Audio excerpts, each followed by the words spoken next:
ఒక ముదిరాజు ఫస్ట్ ముదిరాజు కాడ నుంచి ఇప్పటి వరకు కూడా ముదిరాజు సర్పంచులు కావడం జరిగింది. ఆ భారత రాజ్యాంగమే లేకపోతే ఊరు రెడ్డి, కమ్మ, కాపు, ఎలమ వీళ్ళ చేతుల మాత్రమే ఉండేది. కాకపోతే భారత రాజ్యాంగం రాసిన తర్వాత ఊరిని మల్లెపూ చేసినటువంటి మానీయులు, బీసీలు, ఎస్సీలు, ఎస్టీలు వీళ్ళందరూ ఉన్నారు. కాబట్టి వీళ్ళకు కూడా ఊరిని పరిపాలించే హక్కు కావాలని చెప్పేసి భారత రాజ్యాంగంలో పొందుపరచడం జరిగింది.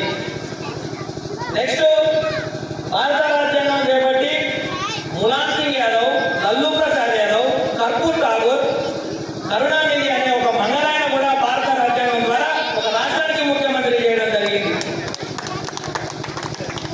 కరుణానిధి, కర్పూర్ ఠాగూర్, ములాయం సింగ్ యాదవ్ వీళ్ళందరూ భారత రాజ్యాంగం చేతనే ముఖ్యమంత్రులు కావడం జరిగింది.